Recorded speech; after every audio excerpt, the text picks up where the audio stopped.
Hi everyone, it's Venus. Mr. Mars and I went to the movies this week and saw two movies. We saw Insidious, The Red Door, and then we saw Mission Impossible, Dead Reckoning. So yeah, two movies, and it was the two of us, so that was great. First movie we saw was Insidious, The Red Door, so let's talk about that one first.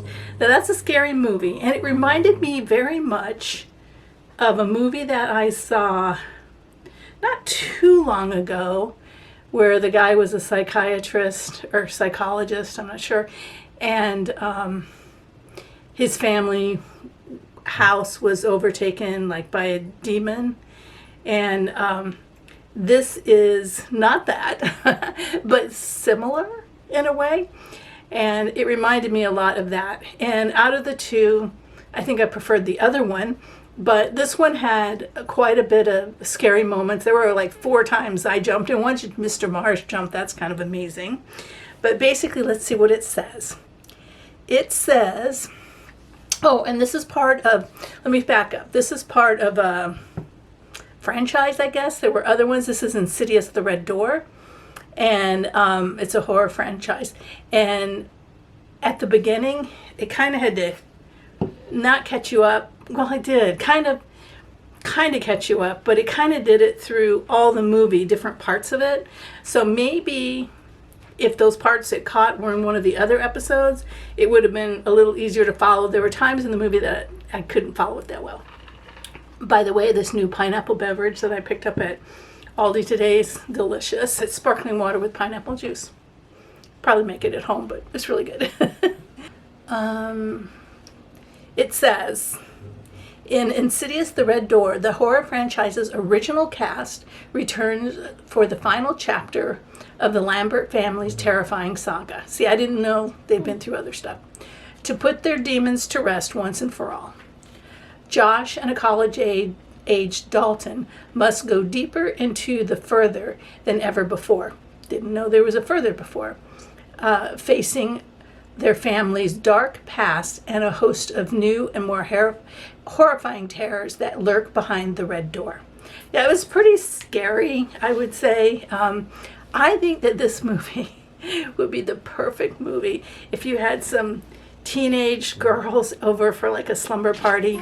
Maybe, like 13, 14, 15, maybe 16 even. I think it'd be the perfect scare movie for them. That's just in my opinion, thinking of what we liked, when I was that age, and what, anyway, yeah. Mr. Mars, he was kind of, I think he would give it a thumbs down. I don't think it's the best horror movie I've seen, although it did, get me at moments, but a little hard to follow at times. Yeah, it's okay. I'm kind of neutral on it, I guess, but yeah, if you want to see a horror movie, it's not a bad one, but I've seen a couple better ones more recently. So that's what we have to say about Insidious, The Red Door. Then today, just a few minutes ago, we got home from seeing the Mission Impossible, Dead Reckoning. I have to use my phone. First off, just so you know, don't drink a lot because the movie is 2 hours and 43 minutes. And we were squirming in our seats before we were gone. You all know what Mission Impossible is about, so this is just another part of that. But what you do need to know, that this is actually part 1. And it doesn't leave necessarily in a cliffhanger, but it leaves in a way that opens up for another movie.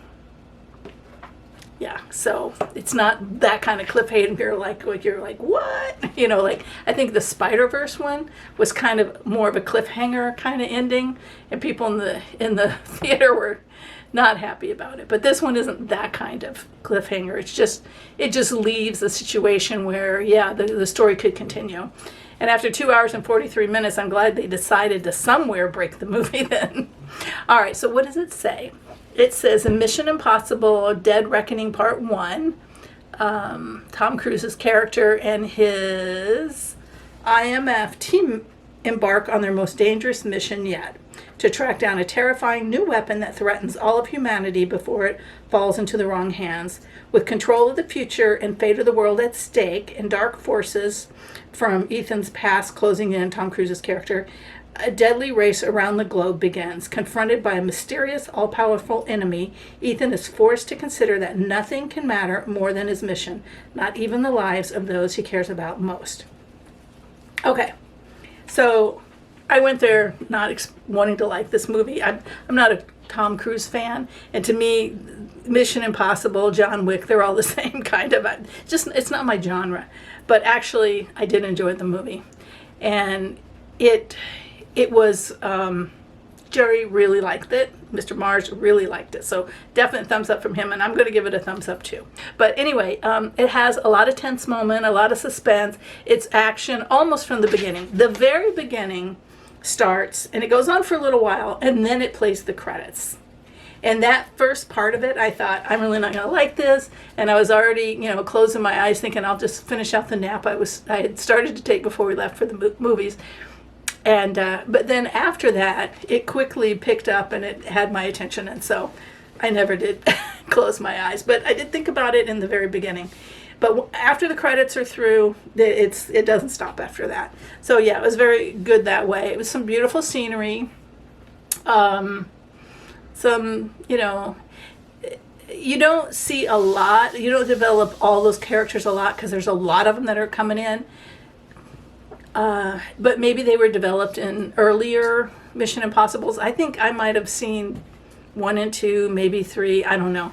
I didn't see a lot of them. It's just, like I say, I'll watch it, but it's not my favorite genre. Like, I can't wait for some of the other movies that are about to come out because they're more my style. All this fast action and shooting and all of that isn't mine so much. But this did at some point have my attention. So anyway, I'm going to say we were neutral on the horror movie because I think I liked it more than Jerry did, but neither one of us were crazy for it. But it wasn't bad, and it's definitely scary.